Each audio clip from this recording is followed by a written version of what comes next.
Hello everyone, ये है part 22 public administration MCQ series का। और इसमें हम लोग क्वेश्चन नंबर 126 to 140 देखेंगे।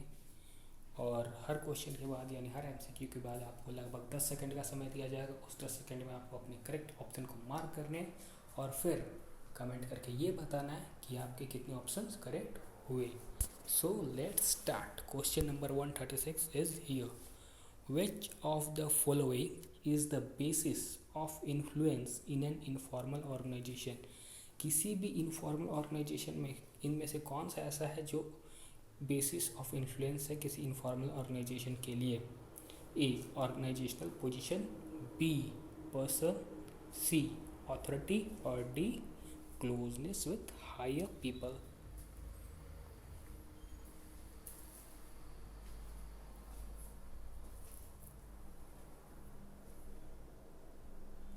तो इसका करेक्ट ऑप्शन होगा बी यानी person.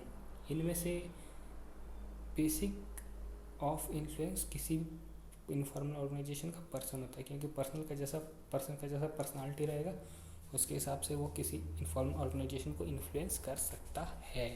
So next question is here. Which of the following is not the correct source of new public management? इनमें से कौन सा एक ऐसा है जो करेक्ट सोर्स नहीं है न्यू पब्लिक मैनेजमेंट का? Option A new public administration, B public choice theory, C managerialism और D Chicago school of economics.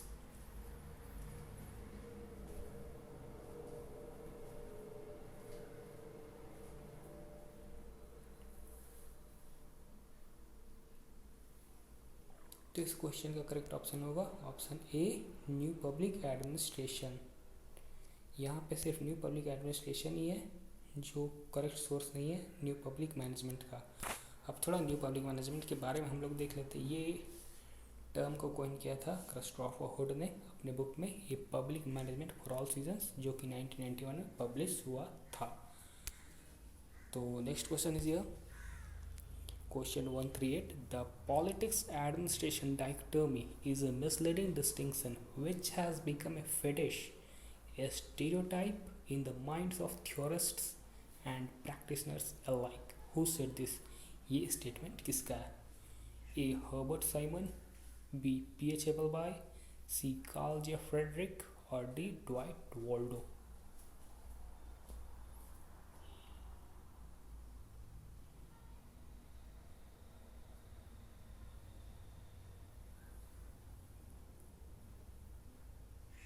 तो ये स्टेटमेंट था कार्ल जे फ्रेडरिक का। The politics administration dichotomy is a misleading distinction which has become a fetish, the stereotype in the minds of theorists and practitioners like.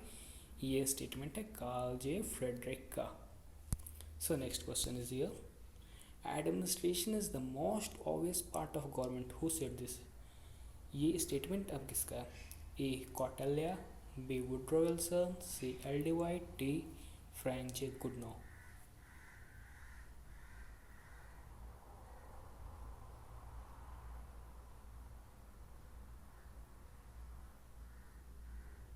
तो ये statement है Woodrow Wilson का। Administration is the most obvious part of government, ये statement दिया था Woodrow Wilson ने। ये statement based question याद रखने की ज़रूरत होती है, क्योंकि स्टेटमेंट बेस्ड क्वेश्चन में थोड़ा गेसिंग करना डिफ़िकल्ट होता है। सो इस टाइप के क्वेश्चन को थोड़ा याद रखने की ज़रूरत होती है। Next question is here. Which one of the following pairs is incorrectly matched? इनमें से कौन सा गलत मैच है? ए पॉलिटिक्स एंड एडमिनिस्ट्रेशन, ये सारे बुक का नाम है और ईयर ऑफ पब्लिकेशन है ये।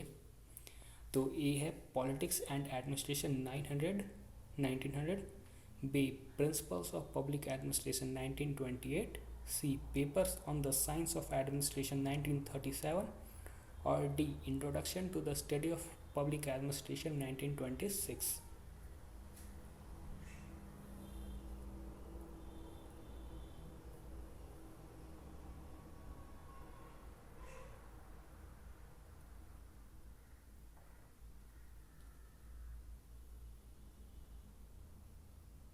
तो इसका करेक्ट ऑप्शन होगा यहाँ प्रिंसिपल्स ऑफ पब्लिक एडमिनिस्ट्रेशन 1928।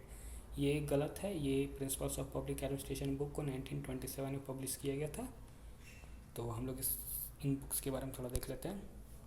तो पॉलिटिक्स एंड एडमिनिस्ट्रेशन ये 1900 में पब्लिश किया गया था, ये एफ.जे. गुडनॉक के द्वारा लिखा गया बुक था। प्रिंसिपल्स ऑफ पब्लिक एडमिनिस्ट्रेशन 1927 में पब्लिश किया गया था, ये विलियम बी के द्वारा लिखा गया बुक था। Papers on the science of administration ये 1937 में पब्लिश किया था और ये गुल्लिक एंड उर्विक के द्वारा पब्लिश किया गया था, लिखा गया था।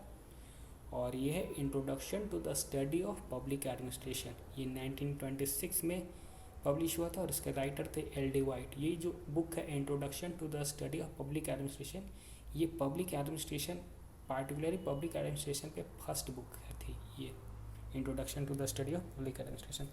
सो आज के लिए इतना ही क्वेश्चन था इस वीडियो के लिए। आप कमेंट करके आप ये बताइए आपके कितने ऑप्शंस करेक्ट हुए, और अगर आप किसी और तरह का किसी और टॉपिक पे वीडियो चाहते हैं जो जिस पब्लिक एडमिनिस्ट्रेशन से जुड़ा हुआ है, जिसमें आप डिटेल्ड एक्सप्लेनेशन चाहते हैं, तो वो भी कमेंट करके बताइए और अपना इस वीडियो के बारे में रिव्यू भी जरूर दीजिए। Thanks a lot for watching this video. Thanks.